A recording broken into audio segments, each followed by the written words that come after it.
Good morning, children. I hope you and your family members are all hale and healthy by God's grace. Uh, I would like to start today's video session in the about the nationalism in India and history with golden words of Swami Vivekananda. Once a British asked Mr. Swami Vivekananda, "Why can't you wear proper clothes to look like a gentleman?" Swamiji replied, "In your culture, tailor makes a gentleman, but in our culture, that means Indian culture, character makes a gentleman." Of course, it's true. Am I right, children? Yes, of course, we should show our gentleness in possessing a good character. Thank you. And today's class is the continuation of civil disobedience movement. Last class just I had started with the salt satyagraha, which was started in the 1930 and it ended in the 1934. In today's class, we are going to see the course of civil disobedience movement. Shortly, we can say CDM. It is an important phase or the like a part of Indian freedom struggle, we can say, because in the last that is in non-cooperation movement, that is one of the parts of Indian freedom struggle. Only the Muslims had participated and the peasants had participated, but in this civil disobedience movement, different sections of the society participated. So let us see about the course of civil disobedience movement. Okay, yes. And first we'll see about the main features of this CDM. First we saw the salt tax. Abolishing of salt tax was the main features of civil disobedience movement. Okay, and after that, abolishing of salt tax, abolishing chowkidari tax was considered as one of the main features of CDM. Let me tell you what is chowkidari tax. Actually, the people in villages were forced to pay the taxes for the village watchman. That was called as chowkidari tax. Okay, and the third feature is they had to they wanted to violate this like a forest law. You all know that we had seen in the previous class. Forest law was imposed on the tribal peasants, right? So likewise, here they wanted to violate the forest law also. Okay, from this you can understand that in non-cooperation movement, they didn't want to cooperate with the Britishers, but in course of CDM, totally they wanted to deny, totally they wanted to break the laws which were imposed or levied or put forth by the Britishers. Okay, and this is the another feature. And next one is what to say, that they wanted to picket. What happened in the non-cooperation movement, the same thing also followed in the civil disobedience movement also. Picketing the liquor shops. Okay, these are all the features. And the next feature is they wanted to resign, that is village officials. Nowadays you all know it is a very well known what to say, the designation you could have heard about the civil services, VAO, village official. Okay, village officers. Okay, so village officers, they also wanted to resign their posts, because if they once they give up their works or stop their work, everything will be collapsed. The government work, if it is stopped in any offices, all the government will be a stagnant. Of course it will be collapsed. Okay, so they wanted to resign their post. So these are all the main features of CDM. First one we have seen, breaking of salt law, breaking of chowkidari tax. What is the meaning of chowkidari tax? It is a tax paid to the village watchman. And nowadays you can see no, in our streets, kurgas are coming, right, in the midnight. So for them, monthly we will give some money in favor of them, like whatever amount we want, we can give. They'll not force us. But in those days, Britishers forced the people of villages this much they had to pay for the chowkidari. That was called as a chowkidari tax. Okay, it was considered as a tax. But nowadays it is not like that. Just if you want, we can give to the kurgas, or is no need. Okay, yes, same thing happened during the British's time.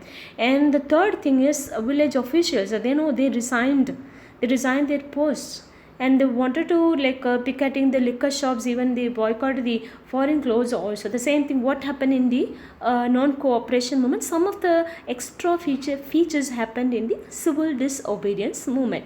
Main thing is abolishing the salt law and denying the other laws which were imposed by the Britishers. Okay.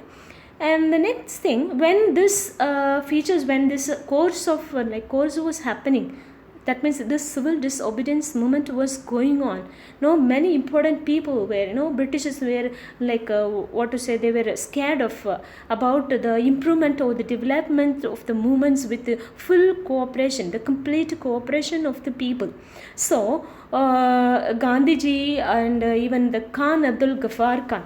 Okay, actually this Gandhi and Ghaffar Khan fought for freedom and an undivided India. Both of them wanted the India not to divide. Okay, so he also had worked, and he were united in the fight for freedom against the British rulers. And what to say, that he even was called as a Muslim Gandhi when actually. Okay, so that extent he had worked for the freedom struggle. Khan Abdul Ghaffar Khan, he joined with the Gandhiji and worked for the Indian freedom struggle, and he participated in the CDM. He also was arrested during the time of, or the course of CDM. Even when he was died, both Pakistan and India, they mourned actually, because that much he had worked. He has worked for the freedom struggle of India. Okay, he passed in the 1988.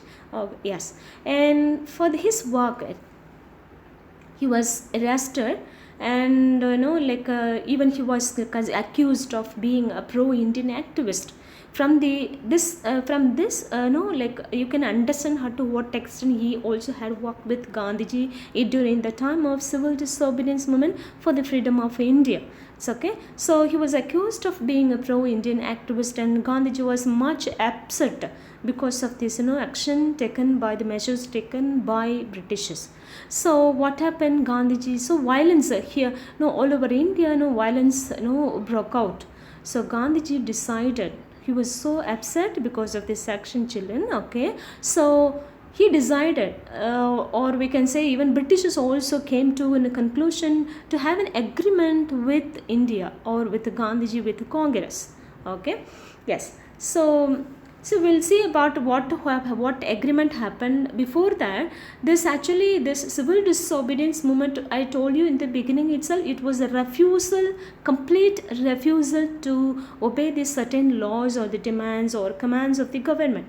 Okay, though it was it not always defined as being a non-violent movement, it was. Okay.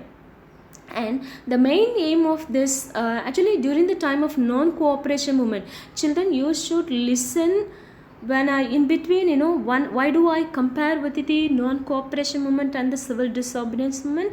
This will be as a question, differentiate the non-cooperation movement and the civil disobedience movement. Okay, so we have seen non-cooperation movement, the aim of the non-cooperation movement was to attain the Swaraj. But here, it was the first struggle to win Purna Swaraj, the complete independence or complete freedom.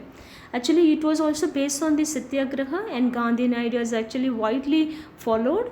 Yes, as we know, all know, during the time of NCM also, and we can say that it was an open challenge to the British rules. Okay, and the people openly disobeyed laws. In the beginning, indirectly they opposed. Okay, then they were not cooperated. but at this time, during the time of civil disobedience movement, totally openly disobeyed the laws. Okay, yes. So what happened? I told you that that is Gandhiji or Congress. Okay, from the on behalf of Congress, Gandhiji and Britishers decided to come to an agreement to stop this violence, or we can say that civil disobedience movement. Okay, so it was ended in a pact which was called as Gandhi-Irwin Pact. Okay, yes, and it happened in the 1930. So Gandhi had to meet a viceroy and the Lord Irwin. Okay, they signed and it was known as the Gandhi-Irwin Pact. What were the two provisions or the main clauses of the pact? Means Gandhiji had to attend the round table conference. What is the importance in that? Attending the round table conference means, actually the first round table conference was denied by the Gandhiji. He was not ready to represent India in the round table conference. It was somewhat like what to say, that it is like a irritation to the to the Britishers. Okay, they did not like, of course, okay, the denying of participating. So instead of that, or in turn, Gandhiji accepted to stop this civil disobedience movement, not permanently, just temporarily.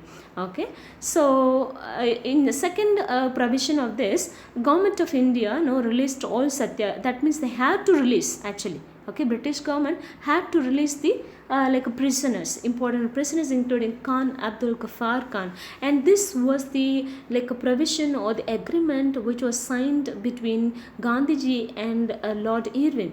He was a viceroy at that time. Okay, so two main provisions. One is Gandhiji had to attend the round table conference and he had to stop the civil disobedience movement. In turn, Britishers had to release all the what to say, that prisoners, those people, nationalist people, leaders, those who were imprisoned had to be released. Okay, this is the agreement put forth. Okay, yes. So this is the round table conference which was attended by Gandhiji. Okay, yeah, this is, see, you can see Gandhiji is sitting amidst of the Britishers and the other Indian leaders. Okay, yes. So the second round table conference, which was started or opened on 7th September 1931. Okay, so actually in Indian history, three roundtable conferences as held, but the second roundtable conference was considered as a very peculiar and a significant one because it was represented by the sole person, that is Gandhiji, and other people also, of course, represented, but since Gandhiji participated as a representative of Indians, it was considered more important among the three roundtable conferences. So you can see that first roundtable conference, it was these three roundtable conference held between very short period of a gap. Okay, so first roundtable conference, it was chaired by Ramsay MacDonald, and he was a Labour party, belonged to Labour Party. And the second roundtable conference, a Labour government had fallen and had been replaced by the Conservative.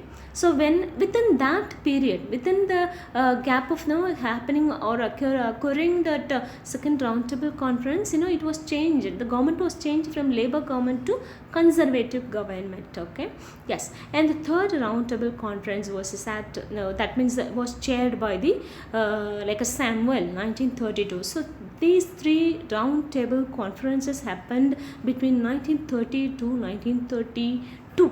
1930 from 1930 to 1932, but which roundtable conference was attended by Gandhiji is second roundtable conference. Okay, yes. But what happened? Actually, Gandhiji was represented, but with Gandhiji, who was accompanied, that is a female freedom fighter Sarojini, it was also accompanied with Gandhiji. And at this conference, what was claimed by Gandhiji is, actually he said that 85% of Indian population, okay, he represented more than 85% of the Indian population, and he claimed that was not endorsed. Of course, his claim or his demand was not accepted by the Britishers. and also by the some of the Muslim representatives. Okay, yes. So what happened during that agreement, the police was given more power to arrest any persons on the more suspicions, even on the basis of more suspicions. Even Sardar Vallabhbhai Patel and other people also were arrested. Okay, yes. Actually, this Congress Working Committee took the decision to restart the civil disobedient movement in 1932, since the Round Table Conference was a failed. Why means none of the resolutions or none of the conclusions were in favor of India or Indian constitutions. Okay, so that was and second thing, as Viceroy said, he did not release the all the imprisoned people. That means Congress people who were all imprisoned were not released. And the third thing, what the suppressive measures were there, above that suppressive measures were introduced by the British government or the British police department. So these three things and made disappointed then Gandhiji, that means it made Gandhiji to feel upset, and it disappointed him. So with that disappointment, he returned from London, and he wanted to relaunch the civil disobedience movement. As the promise happened during the time of Gandhi, Irving Penn, nothing happened on the side of Britishers. So he had to relaunch the civil disobedience movement in 1932. So, okay, and he appealed entire nation to join at the time of relaunching the civil disobedience movement in 1932. Okay, so when we conclude that civil disobedience movement failed, of course, to achieve the positive outcome. So it was an important juncture, we can say that, in the history of Indian independence. And the leadership of in spite of it was it failed in achieve its aim. Now we can say that the leadership of Mahatma Gandhi had a beneficial impact in India or Indian history. Okay, and we can say that this last but not the least, of course, India rediscovered its inherent strength, even it failed in the civil disobedience movement, and it inherent strength and the confidence to crusade against the British for its freedom. Okay, yes.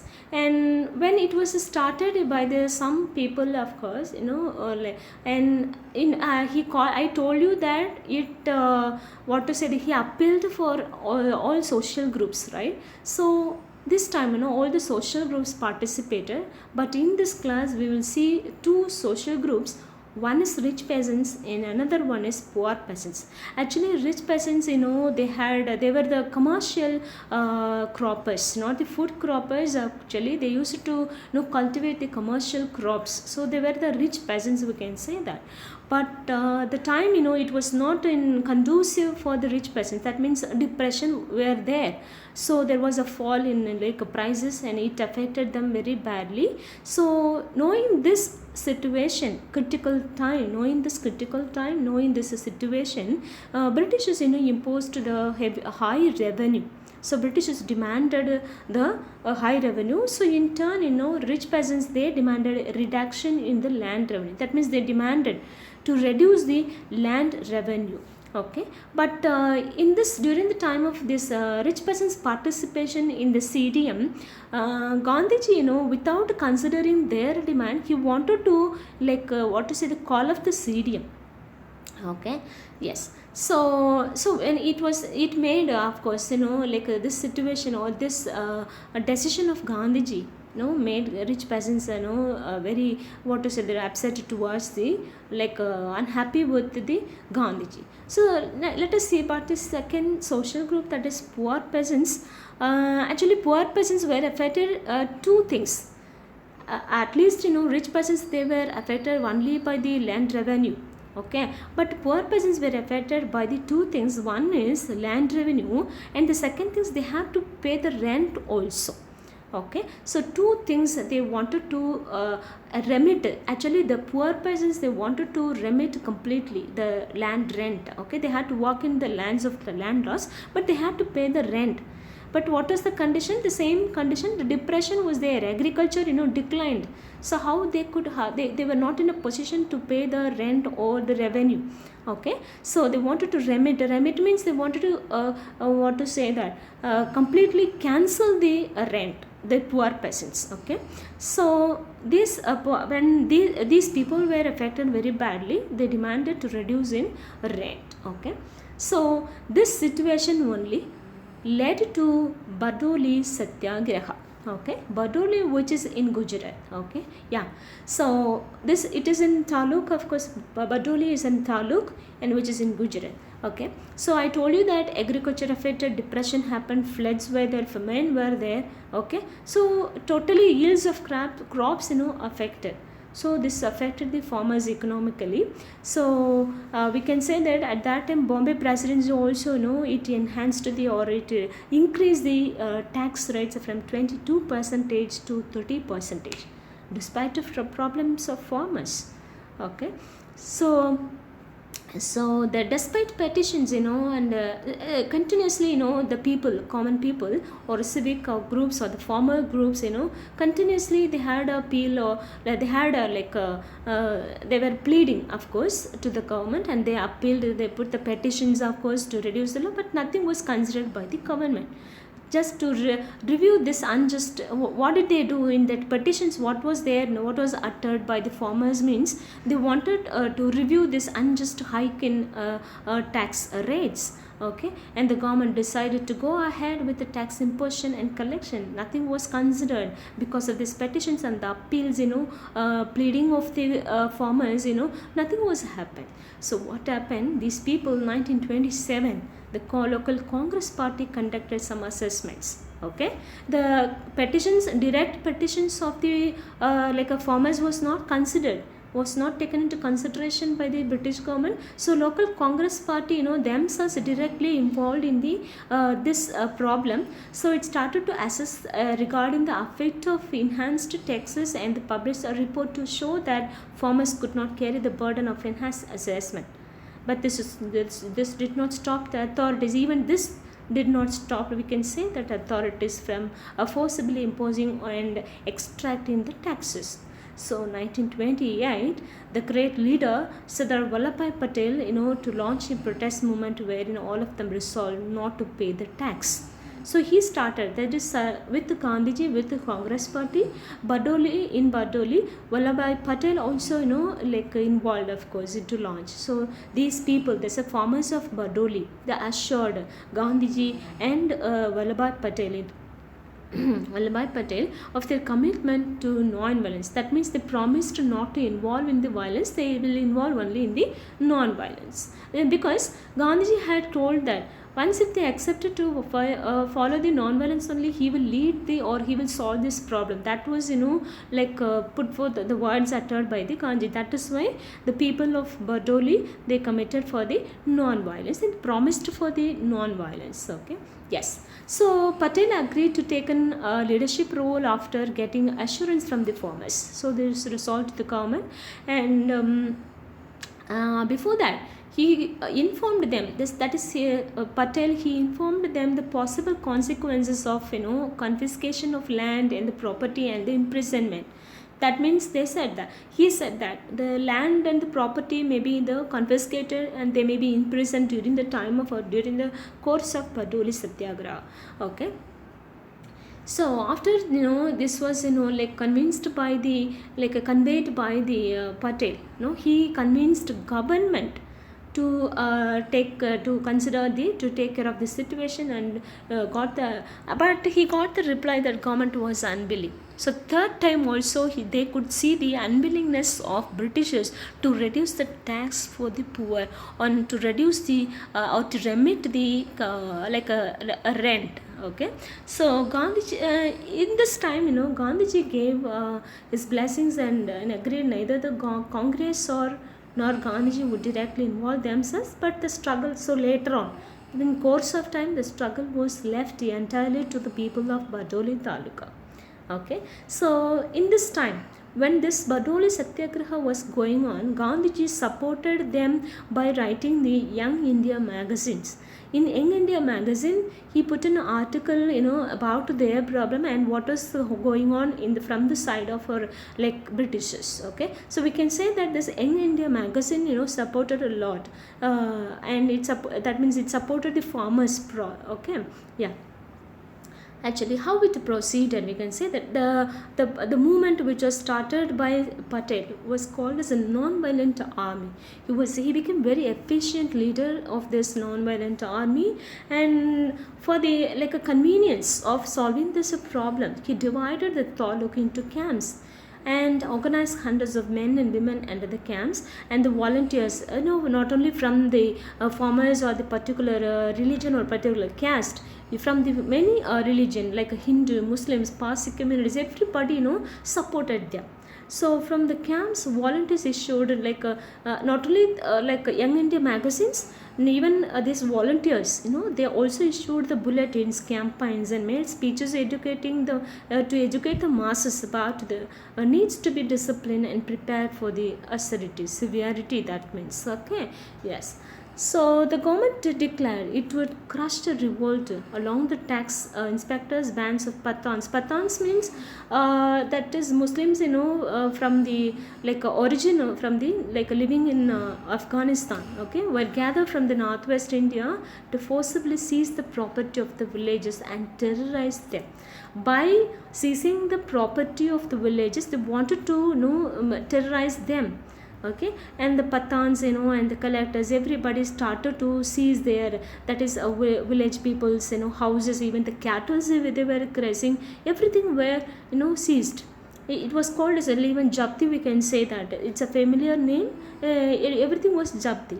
Okay, and in order to prevent them from seizing the animals from the fields also, the government began to auction the whatever all their lands or the cattle, whatever they seized from the farmers. They started to have an auction. Okay, even the houses and the lands, but not a single man from Gujarat and anywhere else came to forward to buy them, because it was seized from the poor people, poor peasants. So none of the people surrounded the like a Badoli were ready to take in the come to the auction. Okay, yes. So what happened, it was not stopped by just through putting an article, writing an article in the magazine or the like a bulletin, but it door-to-door campaigning also was gone. Children, one thing you should remember, what I am talking about the like a Sardar, what to say that, this Satyagraha, Badoli Satyagraha, it is not elaborately in your book, so you can please listen it very carefully. Okay, so large number of even not only the men, women also took part in very actively in the campaign. Even very proudly we can say that when the women took part in this Badoli Satyagraha, at that time only amidst of the crowd, the women called Sardar Vallabhbhai Patel as Sardar. Okay, very loudly they called Sardar Vallabhbhai Patel. So this was the first time he came to be called as a Sardar Vallabhbhai Patel. Before that, just he was known Vallabhbhai Patel. Sardar means leader. Okay, so we can proudly say that it was given by the women, just by women in the crowd. So peasants were asked to take oath in the name of God, and they would not pay the taxes. So like Britishers were socially boycotted. Okay, those who paid taxes and were supportive of the British, that means those some very few were ready to pay the taxes because they were supported by the Britishers, so they also became very supportive to the Britishers. So they were socially boycotted by the other people, by the farmers. So they also work for the like a betterment. Okay, and that means they also work for the betterment of the farmers, means what to say that other people they work for the betterment. So they refused non-essential goods to government offices in the area. Actually the people, those who had to supply the goods to the government offices, they refused to support in on behalf of poor farmers. They refused to what to say that non-essential goods to give to the government offices. Okay, this was the cause of non-cooperation, Badoli Satyagraha. Okay. Then we can say that after this Badoli Satyagraha only, Patel emerged as a national leader. After the Satyagraha of success of Badoli Satyagraha, he showed his remarkable and organizing skills, we can say that. Okay, so let us see now about the outcome or the consequences of Badoli Satyagraha. And fearing things could go out of hand, yes, the government set up a Maxwell Broomfield Commission to look into the matter. Okay, so to solve this problem, Badoli Satyagraha, Maxwell Broomfield Commission was set up. So at last what happened? Just they demanded to remit the rent and to cancel the revenue, but just it was reduced to 6.3%. So the farmers celebrated their victory, but Patel continued to work to ensure all the lands and the properties were returned to every farmers and that no one was left out. Okay, of course, some of the farmers would have been cheated by the government by not returning their lands. So Vallabhbhai Patel proceeded his work to check out whether each and every farmers in Badoli were return their properties. Maybe it may be in the form of house or the land or the cattle. Okay, so he was working towards that and continued his work to the freedom struggle of India. Okay, so let us see about the what kind of attitude.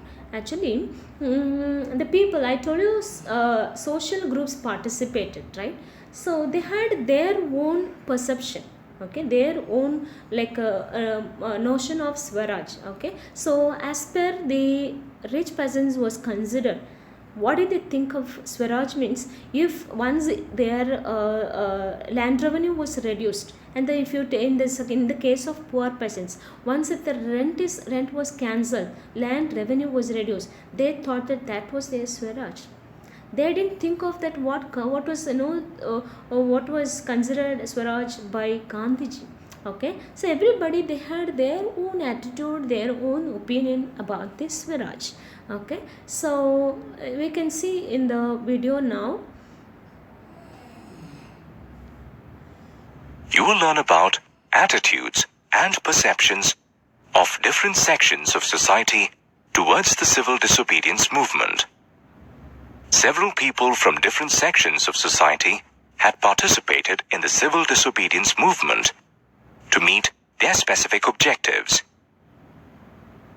Each group interpreted the meaning of Swaraj in their own way. The rich peasant communities of Gujarat and UP were badly affected by the economic depression and the resultant fall in agricultural prices. They demanded the British government to waive off the revenue, but the government refused to do so. For them, the fight for Swaraj was a fight against revenues. They were very enthusiastic about the civil disobedience movement.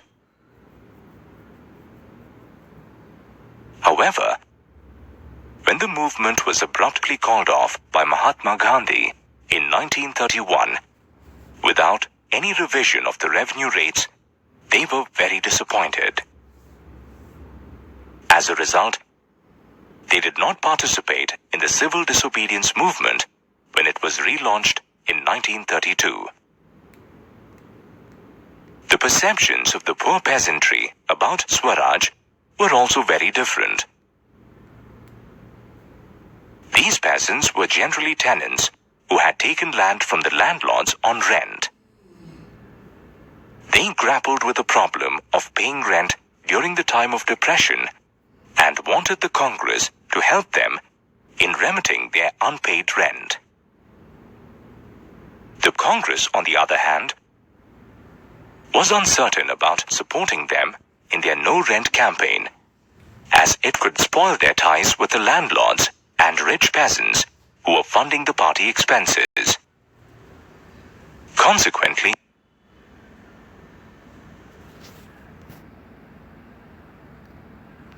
So I hope children so far you would have understand, and in this class we have seen about the features of CDM and the Gandhi Irvin Pact, and so different social groups. In that we have seen two different social groups. One is about the rich peasants, another one is poor peasants. And now let us see, these are all the homework questions, so I hope we all will do it perfectly. Please send it in the mail, and please when you write this homework, please write it very neatly. Okay, and thank you so much.